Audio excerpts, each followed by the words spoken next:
The following program is intended for mature audiences.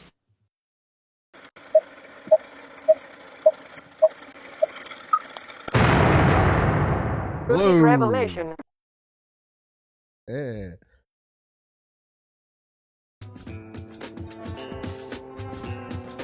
Welcome.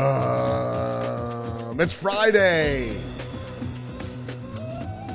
Welcome to today's episode.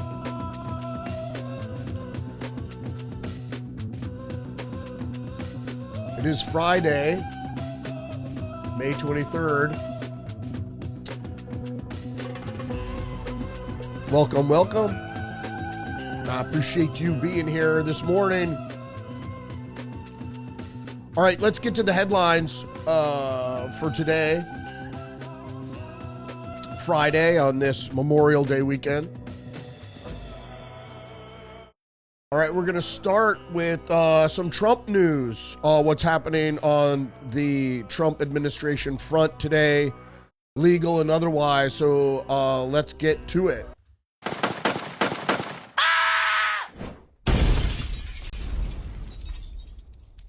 We're going to...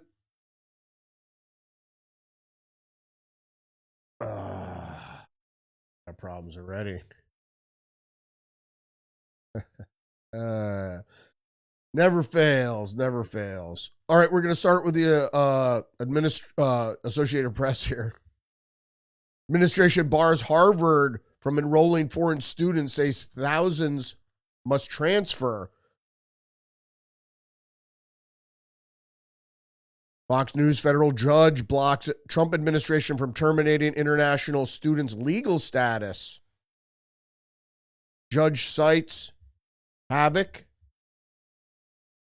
caused by government actions affecting students whose visas were canceled this spring.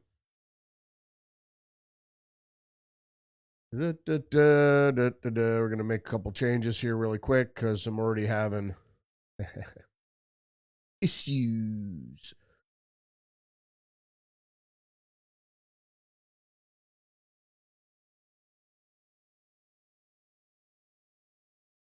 All righty then. Yeah, I don't know what's happening. Let's move back to this story, though.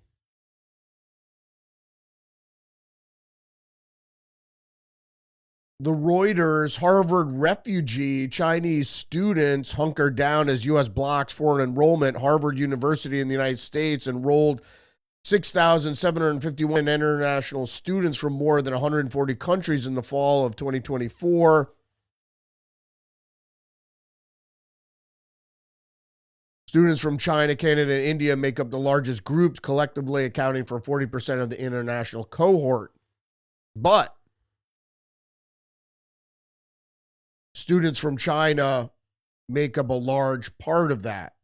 So, going back to the Fox News article, I just want to say the federal judge blocks Trump administration from terminating international students' legal status. And the judge said it cites chaos caused by government actions affecting students whose visas were canceled this spring. Just like Marco Rubio said, and I'm going to say it again, people who are here legally on visas are here at the pleasure of the administration of the federal government, period.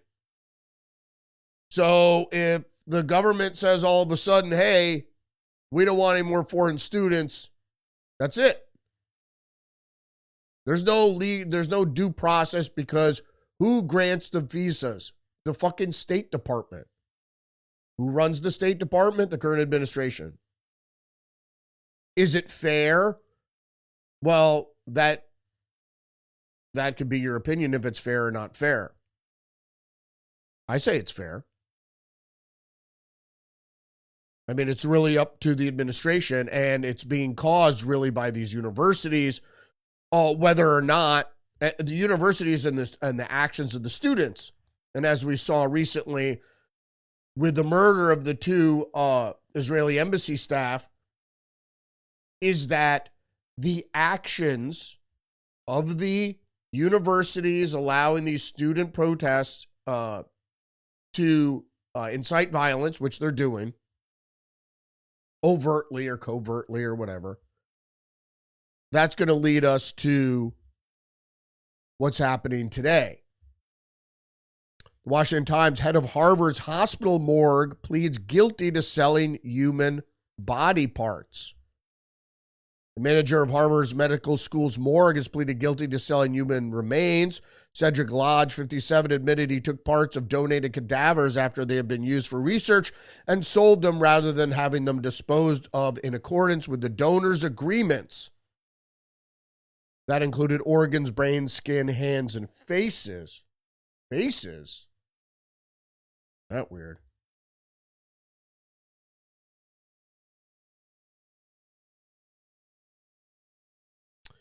Trump administration highlights judge extends pause on mass federal layoffs is a article from the New York Times.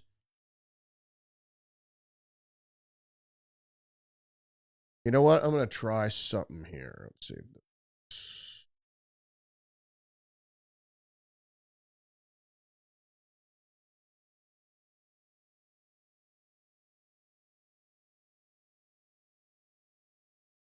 Because a lot of times this is some sort of application conflict. So we'll see if it works. And a lot of times it has to do with the cash. Not cash money, cash, C-A-C-H-E. So we'll see if this fixes. If it's OBS, I obviously can't quit in the middle of the broadcast.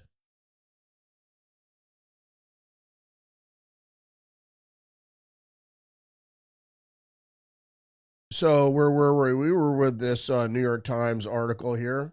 Yeah, that's not it. It's just I would have to quit OBS. So let's just we're gonna have to do split screen. So judge extends pause. Again, these pauses are restraining order, an RO, or a stay, or however you want to call it. Lower courts don't have the jurisdiction to make rulings on the executive. The only thing they can do is say they have a case, they have standing, whoever's making the suit. It's usually liberal law firms and liberal states and other liberal causes, NGOs and what have you, that they have standing, they have a case. And so while the case is decided, obviously not by the lower court, by the Supreme Court, whatever actions the administration has taken needs to cease. Well, the problem here is they have no jurisdiction in this matter. And in a lot of cases, they might not have merit. But the only reason they're federal lower courts in the first place is to take the heat off the Supreme Court. So this strategy of the Democrats is working for now. I think we should pass a law saying that the federal district courts cannot hamstring the administration. They may have a case, but it would have to wait until it got to the Supreme Court.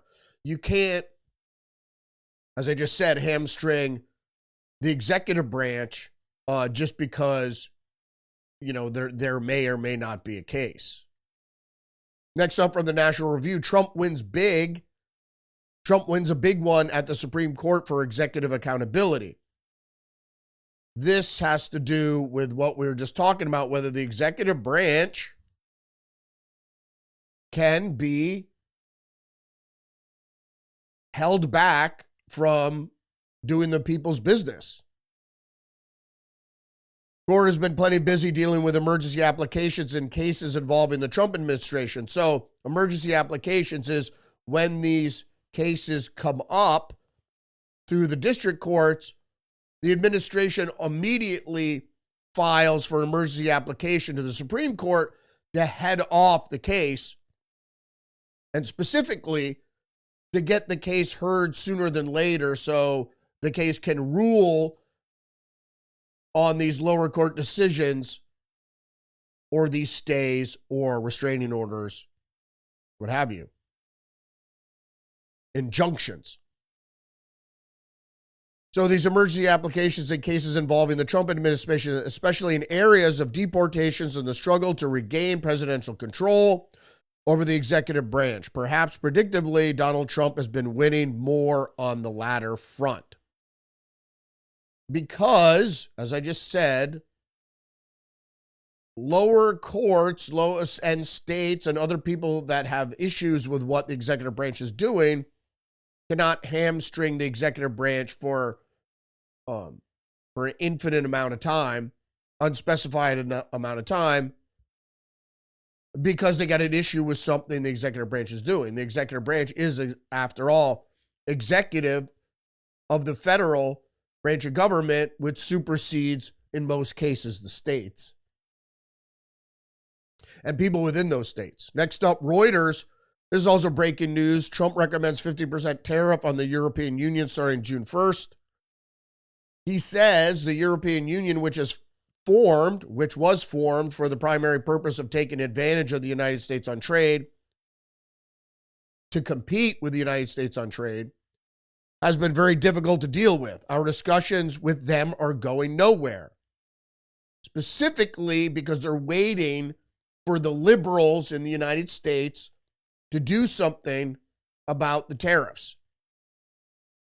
So I say you want to go to war, go to war. The thing is, like I said, the European Union and China were looking to form an alliance against the United States in this trade war. The problem is the communist Chinese don't have that kind of time to wait out a trade war with the United States.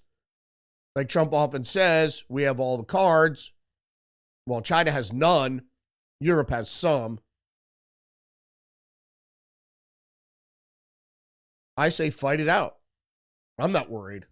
But if you're looking for goods made in China, like I'm going to buy a new I'm way overdue for a new laptop, so probably going to get it in the next couple weeks before prices kick up. Because going back to the story, there is something relative here, is that Trump also is proposing a 25% tariff on Apple iPhones, specifically if they don't move the manufacturing to the United States.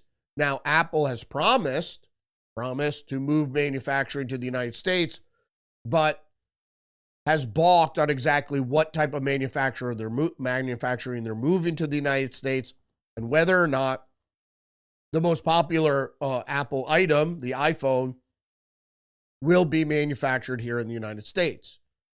So it looks like they're balking, and just like all liberals and the people of the establishment and the supporters of the status quo, which liberals used to be, street liberals used to be against status quo, but the status quo and the corporate fascism that they seem to be railing against, is that this is the issue. Is corporations seem to be digging in their heels and trying to wait out the Trump administration, trying to put the brakes on what the administration is trying to do and wait it out. I don't think that's a successful strategy, because more than likely, with the way things are going culturally for the left, J.D. Vance might be the next president, and if he carries on the current administration's wishes and agenda, that could prove very bad for people that are trying to wait this out. All right, the New York Post is reporting far-left Representative Ilhan Omar refuses to condemn murders of 2 Israeli embassy staffers when pressed by reporters. Federalist is reporting U.S. universities have blood on their hands in the latest violence against Jews. So I just want to take this opportunity, though, to ask you to engage the channel, like, subscribe. leave a comment, click that notification bell, and share the podcast if you don't mind. It would be much appreciated. Don't forget, I'm live every day on Rumble at 10 a.m. Monday through Friday. As note, Monday is Memorial Day. I will not have a episode on Memorial Day. We'll be taking the day off. I also have to look into a couple different things. I'm having problems with technology, and I'm rethinking some things with the Rumble stream because it's having difficulty. And when I simulcast I record it through OBS, but I also simulcast through YouTube in some instances, and I don't have the hangups that I do on Rumble, so I have to figure out what's going on there. But we are going to get back to this Federalist article about U.S. universities have blood on their hands and latest violence against the Jews, or against Jews in general. And what we're talking about here is incubators of hate. Thursday's murders are just the latest in a spat of left-wing violence and a foretaste of the terror to come. Now, don't forget here that just recently, Governor Shapiro of Pennsylvania's residence was firebombed by another nut job that was railing against the government or people within the United States about something that's happening in Gaza, which I said time and time again. Gaza was never part of Palestine. It's traditionally part of Egypt, so I don't know what the hell they're talking about in that regard. And Palestine, or the Philistine state, has existed autonomously in 1,000 years. So I'm not really sure what these people are talking about. Now, I'm no supporter of the Israeli government by any means or what's going on in Gaza. But Hamas and the Palestinians who lived in Gaza and voted for Hamas didn't realize that Hamas was a construct of Israeli intelligence and have been using that as a foil specifically so they could, in this effort for a two-state solution, decentuate or minimalize the area in which Palestinians reside. And that was the whole thing with the Jewish colonies, neighborhoods, whatever they were constructing in Palestine. So going on with this article, and the training grounds of hatred and radicalism are U.S. college campuses. As we've seen time and time again in recent years, these institutions of higher education have indoctrinated the next generation of leaders in the dark arts of anti-Semitism. Not just that, it's really ultra-liberalism, radicalism, communism, socialism. From the non-violent, because it's part of the New World agenda. Like I said, it is like people that believe in state-governed life and redistribution of wealth, and it's not redistribution of the crumbs. So everyone has equal crumbs. Oh, great. And people just don't understand that. It's not, you're not going to take all the wealth from people that generated wealth and redistribute it to poor people. It doesn't work that way. Because rich people are powerful and the powerful control government. And so, and first of all, socialism was a plan for the rich, the newly minted merchant royalty, to devise a way to seem equitable for the peon, and to sell them this thing that was really an idea of the rich. And people really don't understand that. Why do banks push socialism? I don't know.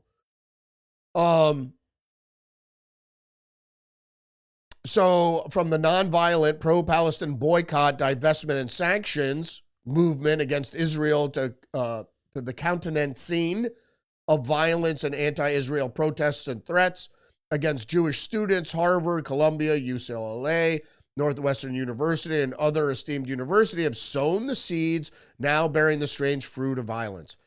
And as I put in my headline of today's video, it's Democrats have sown the seeds of this current situation.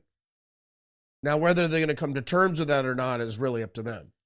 I don't think they will, because this is a grand plan of communism, is to further incite people and further push them left and create this divisiveness, not just derision, but divisiveness, to pit people against perceived enemies, and actually just creates chaos. And we saw that recently in this latest incident.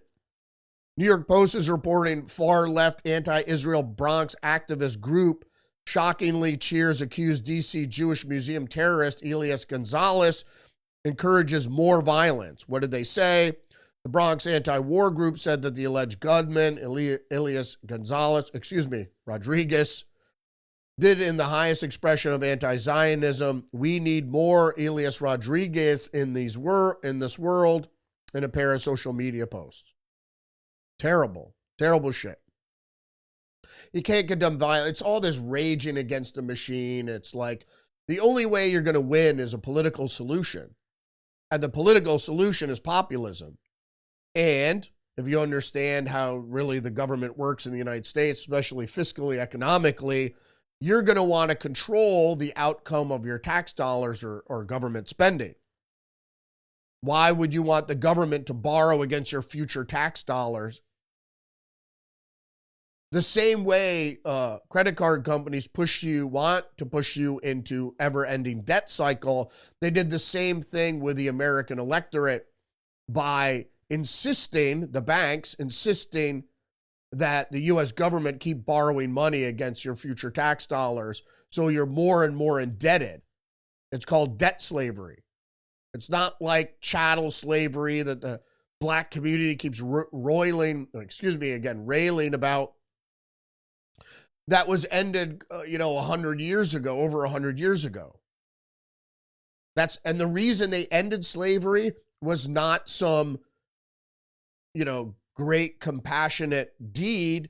The reason they ended chattel slavery is because they needed workers and consumers and debtors and to be indebted in a debt slavery. It's the neo-indentured servitude that we're all part of. And it's very easy to get into because everyone likes to spend money. And if you're spending money you don't have, you can easily get indebted. Okay. New York Post again, cops probing anti-Israel manifesto allegedly written by terror suspect Elias Rodriguez ahead of D.C. museum shooting. If you want to understand what it said, appeared to suggest the killings were act of a political protest ignited by the war in Gaza.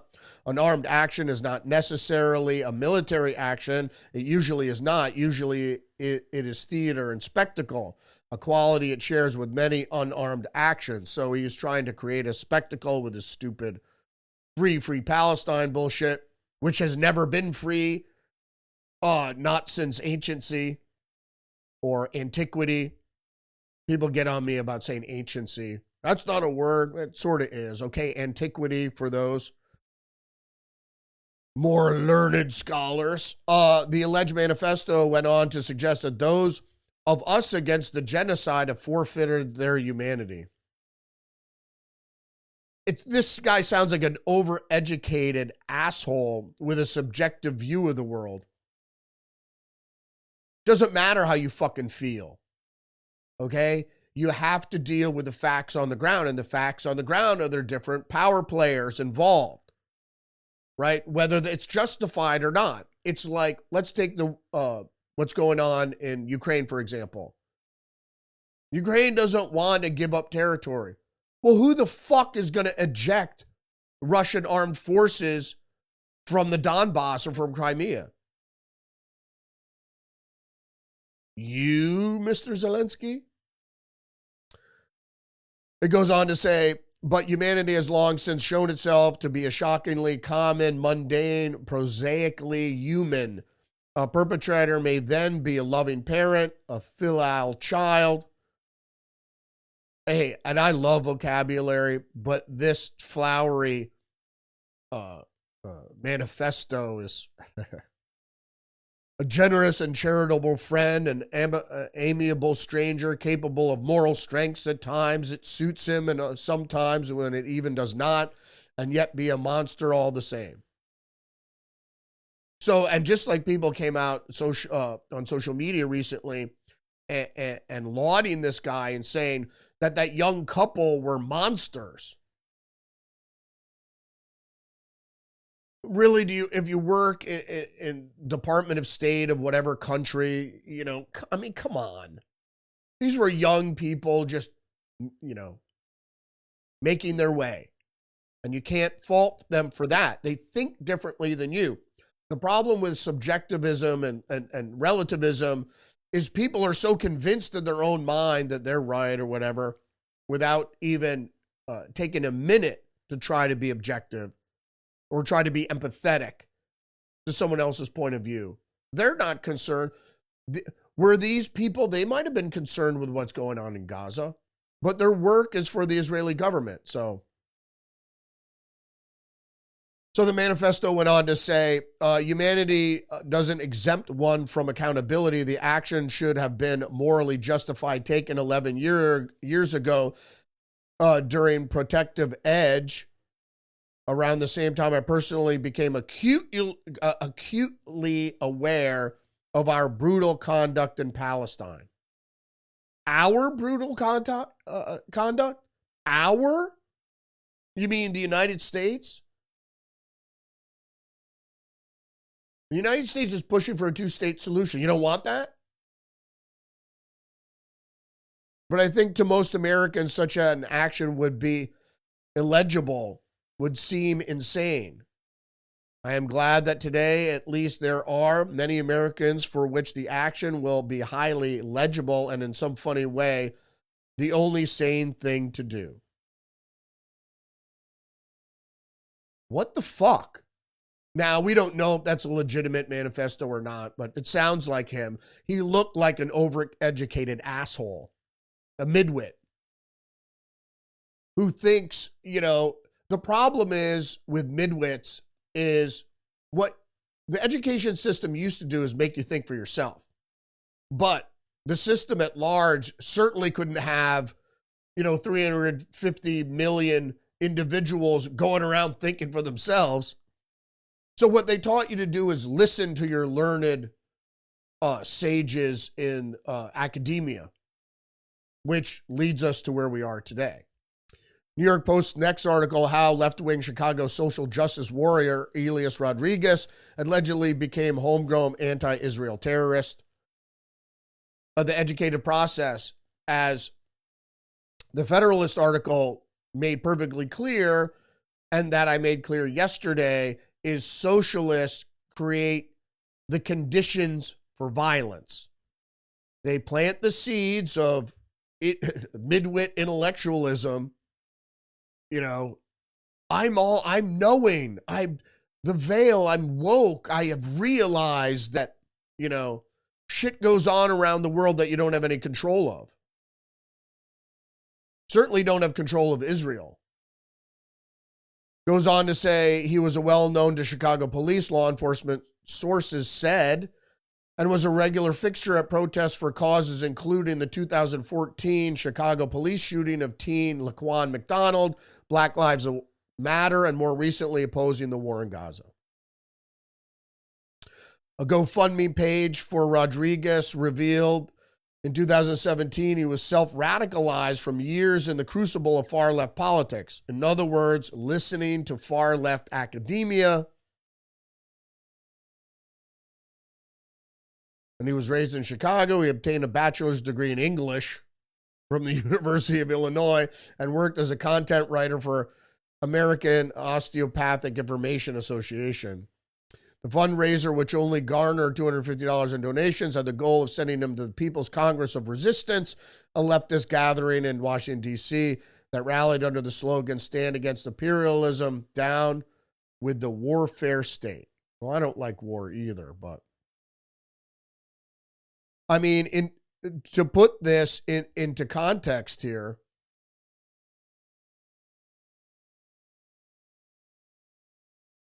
is that this is the problem with radicalism and thuggery. So even this guy is a well-educated midwit. I wouldn't say well-educated, an educated midwit, a product of higher education. They still, people of this stature are still dragged down into thuggery, which is perhaps not robbing, but using violence for political means. Or maybe they, and this is what they instill in academia, is to feel puny and frustrated. And that's why, like OFA, created these legions of left-wing activists from grandma all the way down to the college student, telling them that this imperial fascism, which corporate fascism is a concern, of course. It's corporate capture of the institutions that are supposed to be governed by representatives of the people. And the warfare and the military-industrial complex and all these things is legitimate concern. But being a soldier against the system is not, a street soldier against a system is not as effective as actually writing your congressman or going and trying to meet your congressman, not to meet him with with violence in mind, going to talking to people. Maybe, if you're in a group, not just voting, but going and lobbying. There are other ways to do it that are non-violent. But the problem, this power of the people all the time, is we should have a system where representatives of the people go to Washington and tell them what to do. And yeah, that's what the system we have. So the problem is, I think, money, and that's not really addressed. And that's why it's run by banks and big corporations, because money isn't addressed. That is the root of all evil, so to speak. And that's really what needs to be resolved, that we need to get money out of politics to the extent that people with more money don't have more sway. I don't really know how to go about that. With the change of media landscape, it's hard to determine. Hey, but Trump got into office. In any case, the manifesto goes on to say, when you continuously paint Jewish people as monsters and horrible people, you cannot be shocked that the next step will be anti-Semitic violence, said a representative of the Jewish Community Relations Council of New York. This is why many leaders have been warning that this horrific day would come or would become inevitable if good leadership doesn't step up to denounce what's happening. Indeed. And I knew with this thing with Luigi Mangione, the guy who killed the United Healthcare CEO, that there would be copycats, maybe not towards the same target per se, but I said this socialist bubbling, which has been nurtured by academia, it's really fascism. The fascism that they're railing against, they don't understand what fascism is the fact that fascism is pillars of authority working together for a specific end. So when you see corporations and academia and now the papacy, just like in the 30s, working together to push a socialist agenda, that's the fascism. Now, is the socialist agenda, it's more postmodern, it's more cultural than it is necessarily class, but they're still using the same derision and divisiveness that the communists used in in the turn of the century, in the turn of the 20th century. So it's not surprising, but they don't see it that way. They go to these big schools, and they're surprised that these schools are factories for left-wing political radicalism. Because it's not like, hey, I believe in liberalism, but liberalism, what liberalism is not libertarianism. It's not like you're for freedom. Liberalism means you want the state, the federal government, to spend liberally on all sorts of cultural and social programs and so forth and so on. And I always say I'm for a social safety net, but it's liberalism that created the debt. So it's neoconservatism, which is really liberalism. It's the uniparty that has pushed these budgets way beyond sustainability to create the debt. So although I'm not a fan, but I support Trump because I think we need to turn the ship of state around, but I think this spending is out of control. But, to cut spending could create a economic austerity, which would be problematic for the economy. As I said, we need to keep the economy going and not just wag our finger at Trump for spending too much money when it was really the liberal agenda that got us here in the first place. All right. I have to switch back and forth, so bear with me. All right, moving along. Post-millennial woman arrested for hurling loogie at Ed Martin after bragging about it in a response to his social media post. Hi, hello, I pleasure to hawk a dehydrated, pithy white foam spit into your face. And if you didn't know, spitting on somebody is assault. So if you ever thought you could spit on somebody, that's considered assault, and that is a criminal offense. And I don't think assaults are a felony. I don't think there's a misdemeanor assault. If there would be one, this would be it. So this person, Emily Gabriella Sommer, was arrested in connection with to the incident after police were able to identify an X account belonging to Sommer, where she gloated over hurling a loogie at the attorney after the woman was caught on camera spitting at Martin. The X account with the handle Left Tits posted a number of statements bragging about the incident, replying directly to Martin, according to the charging documents for the Department of Justice.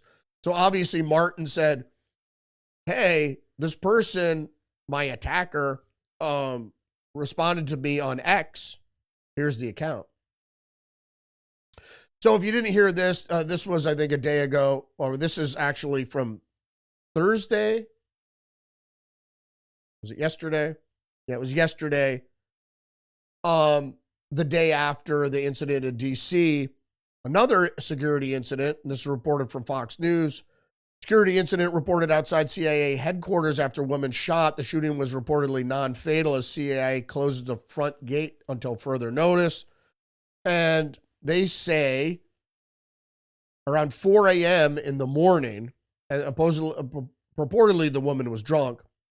Patrol officers responded to the 900 block of Dolly Madison Boulevard in McLean to assist CIA police with traffic control following a non-fatal shooting on CIA property. The Fairfax County Police Department wrote in a statement, FCPD officers are currently in the area providing traffic support while the CIA conducts its investigation.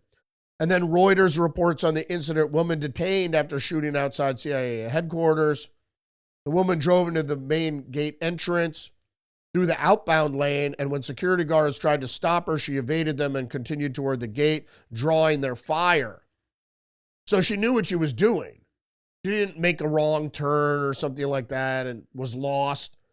It was 4 a.m. in the morning. Obviously, crazy people doing things at 4 a.m. in the morning. The vehicle never entered the CIA compound, and no security officers were hurt. FBI is investigating. The shooting incident came after 2 Israeli embassy staffers were killed by a lone gunman, and now there's some speculation if the shooting itself was a false flag. It's hard to determine. the way people can get wound up, specifically over the internet. You never know who's wound up and who's just a crazy person. So we'll see. But apparently this woman was drunk, but she drove into the exit through the exit lane. And so she wanted to get to CIA headquarters. Who knows why? Or if this incident even occurred. We don't know the name of the woman. Why isn't that being released? Biden, I meant to report this yesterday. This is another article that got lost in the ether somehow. Biden insider reportedly amazed at the media coverage they were able to spin. Alex Thompson, who is the Axios reporter, who is the handler of Jake Tapper in their new book, why Jake Tapper has written books before, why he needs a co-author on this specifically, it's hard to determine. And they're both journalists, and they use the unjournalistic practice of using confidential sources throughout the whole book. I don't think there's one source named, but it's just a means of a limited hangout of trying to provide cover for the corporate media, which were complicit in the cover-up. So Biden Insider says they admitted that journalists failed to be skeptical about the president's declining condition. I mean, we all saw it. I saw it when he was running in 2019. In 2020, the guy was old. I mean, you could see it, and he was an idiot before, and so his age made him more of an idiot. The article goes on to say, I had one conversation with someone, said Alex Thompson. This was after the election while we were reporting on this book. And this person said, listen, yes, we deserve blame for XYZ. We were hiding him, but this person also sort of got in my face and said, listen, anybody that keeps saying listen, and when they use an affirmative after they say something like, okay, listen, the media deserves some blame too. Like, we're sort of amazed at some of the stuff we were able to spin. When someone says listen, that's immediately when I don't listen. Because there's certain linguistic tricks you could use to force your point on people. One of them is listen. And people, it's always haughty people that use that, to people they think are below them. And I don't like the affirmative after people say something. It's like to confirm what they just said is correct. Either or okay. And people like Jordan Ramsey go, yes, after they say something. I reply, no. Real Clear Politics, Molly Hemingway, conspiracy to hide, who was actually operating as president during the Biden administration's mental and physical decline.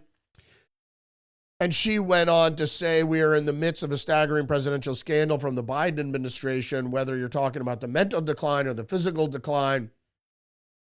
There was a conspiracy to keep the American people from knowing who was exactly operating as president. And this is something that we still really don't have answers to. To say Joe Biden's name was the one on the ballot, and that people chose to be president, not Jake Sullivan, not Barack Obama, not Susan Rice, not Ron Klain, as the conspiracy seems to be shaping up, as it was that cabal of people who, by the way, it's not coming directly from Barack Obama. Then Barack Obama's handlers, puppet masters in the corporate oligarchosphere, they're the ones that tell the George Soroses and the Bill Gates. They're the ones that tell the politicians, and then it trickles down to the staff of Joe Biden. And she goes on to say, understanding who was operating during this period of both mental and physical decline is something we haven't yet come to close to the answers on. It really makes all other presidential scandals throughout history seem somewhat pale in comparison. Indeed it does. Because the Democrats who was talk about, Trump is a threat to democracy. I mean, fucking, are you serious? I mean, liberals have to wake up, man. It's just, they get told stuff and they're like, they regurgitate it like a friggin' automaton. Think for your fucking self. Believe your eyes and ears. Don't cling on to ideology, because if you cling on to a belief system and you see something that's contrary, that you won't change course. You'll stick to your guns. You know, I'm all for family, but if your family's wrong, it's like in the old days when people used to say, my country right or wrong. I don't subscribe to that. My country's wrong, I'll say it. Senate Republicans killed California's ban on gas-powered cars. In 50 years, California's authority was set environmental rules that are tougher than the national standards and never been challenged by Congress until now.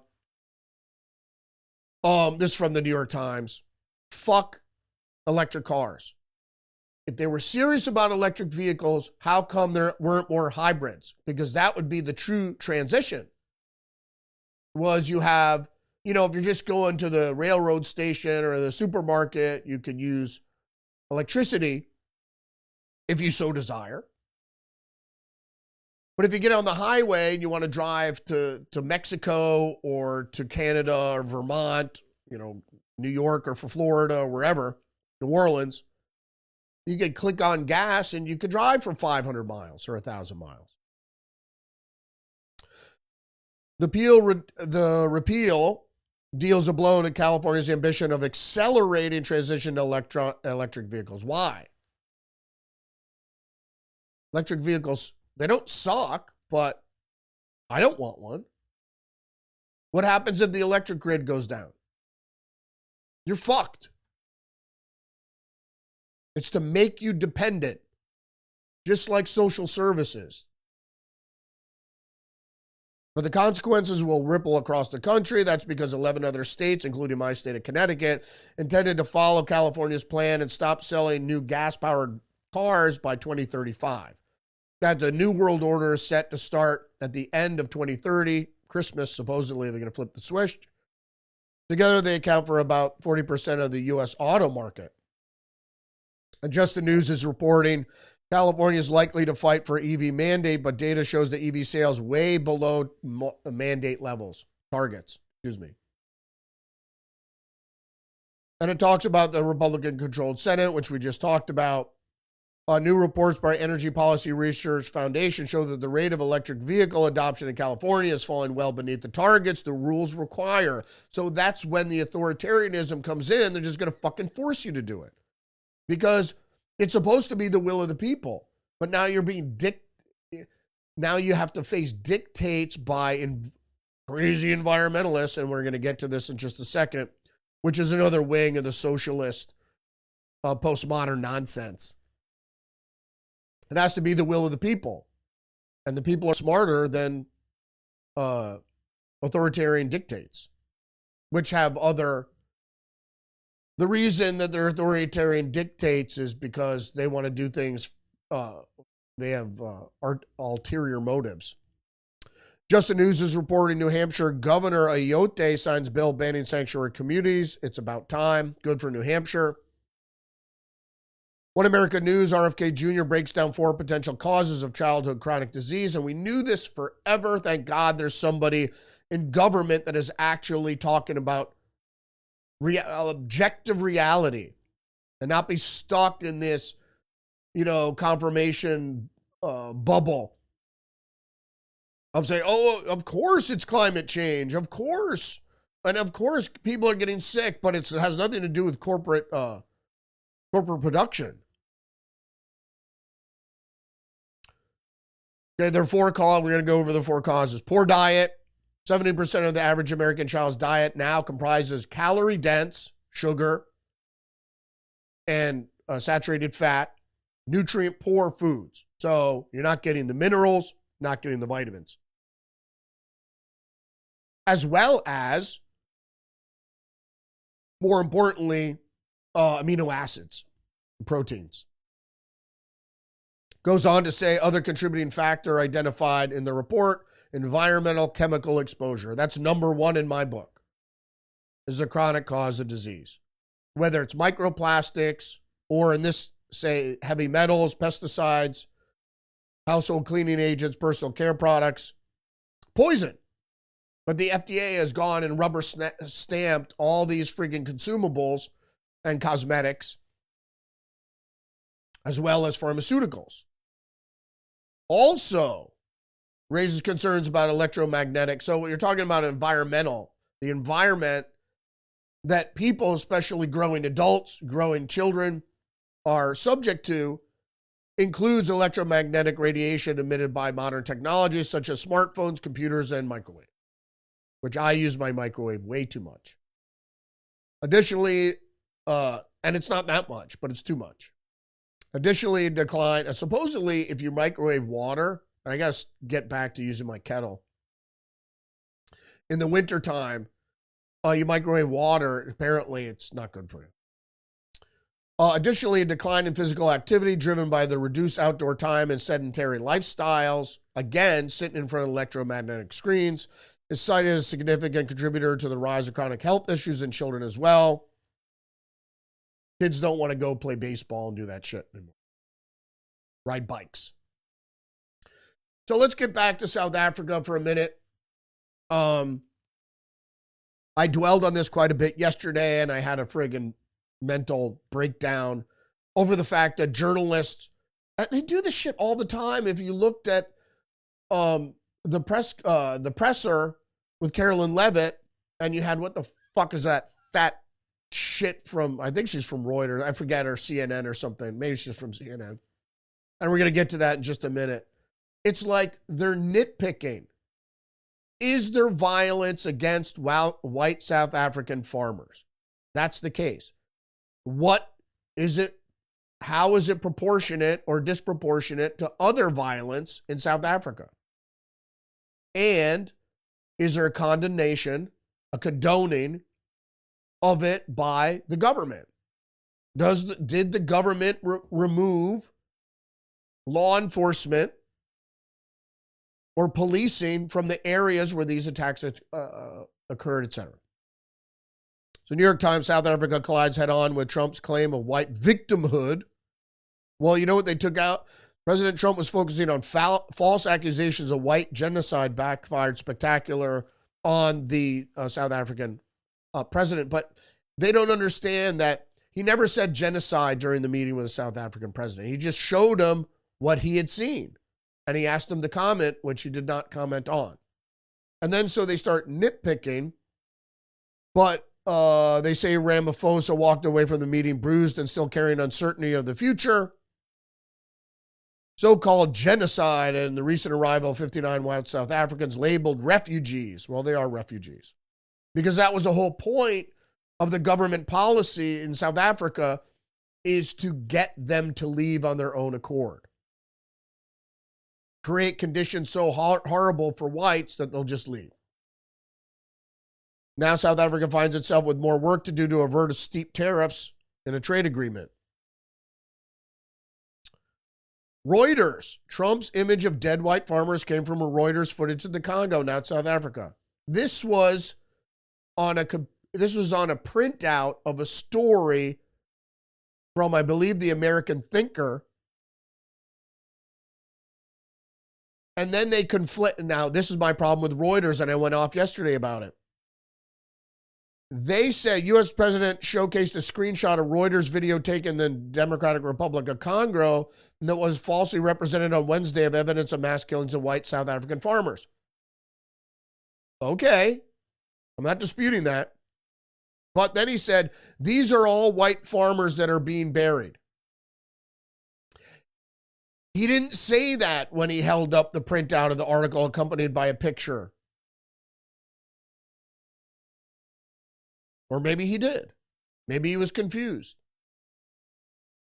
But that wasn't the story. So they talked about what the picture was. But the picture was a screenshot of a video that Reuters took. But it was a blog post. It was a printout from a blog post that was published by the American Thinker, a conservative online magazine. So the story that the American Thinker published was correct, but they just used art that was unrelated. Okay.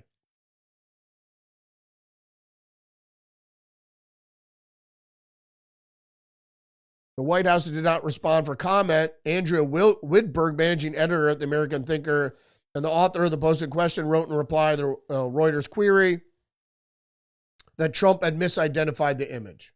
Okay, so he did. So what? She added, however, that the post, which referred to what is called Ramaphosa's dysfunctional, race-obsessed Marxist government, had pointed out increasing pressure placed on white South Africans. So that's what the article was about.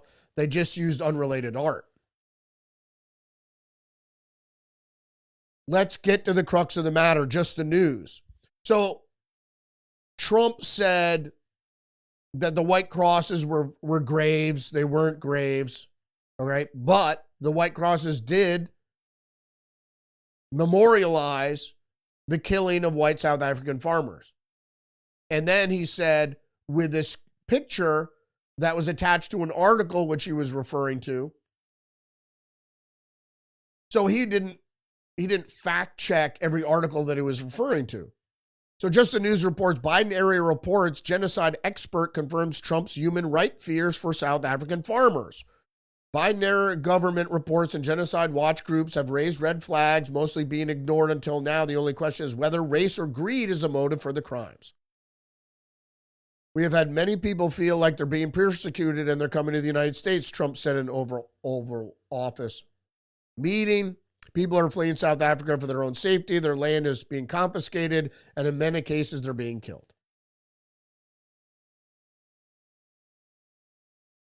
That's what he said. This is what the Biden era State Department report on human rights conditions in South Africa cited data from civil society organization that in 2021 and 2022, there were 748 total farm attacks and more than 100 killings targeting white South Africans. That's a lot for 1 year. The report noted, however, that some advocacy groups asserted that white farmers were being targeted for burglaries, home invasions, and killings because of their race. It is unclear whether the attacks are actually just part of South Africa's exorbitant crime rate.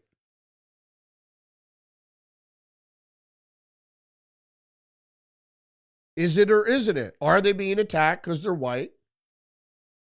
But the thing is that there is this propaganda from Marxists, kill the Boer, kill the farmer, and then these killings happen.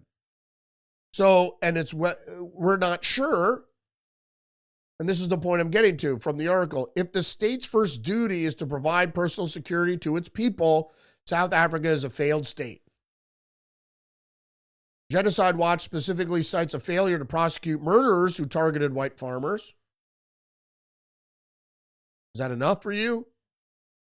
Which it says contributes to a culture of impunity as general murder rate remains high. And I also just want to say the fact that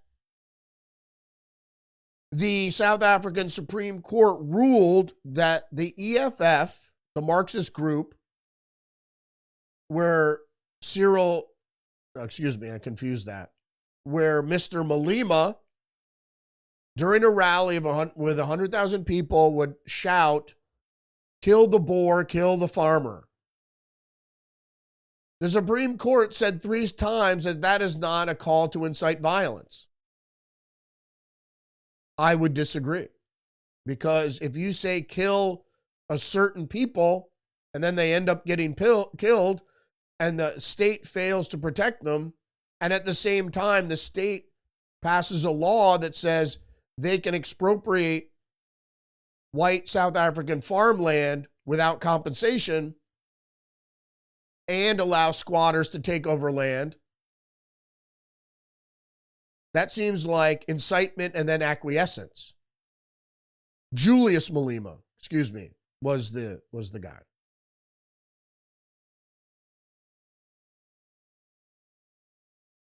I got a few foreign stories here really quick.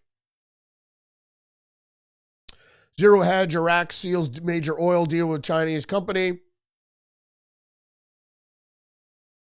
Not much to report. Chinese geojade petroleum to expand into Iraq.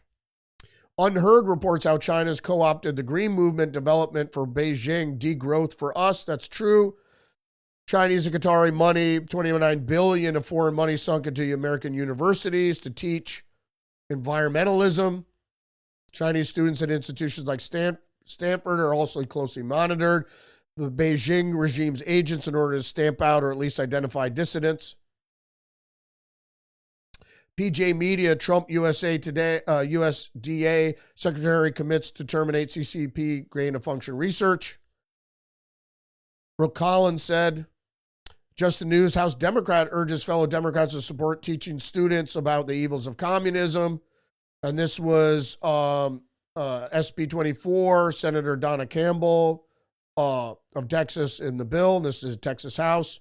But also a Democrat, Richard Pena Raymond, passionately felt, read the bill, learn about the oppression of communism, and jihadists launched deadly attack on Russian airbase on Syria's coast, and Putin orders army to establish big border buffer zone, and that's the Donbass. So the jihadists are Western jihadists launching an attack on a Russian airbase to expand the war. All right, got to close out really quick here so I can get this up. All right, thanks for joining me today. See you tomorrow. You can't handle the truth.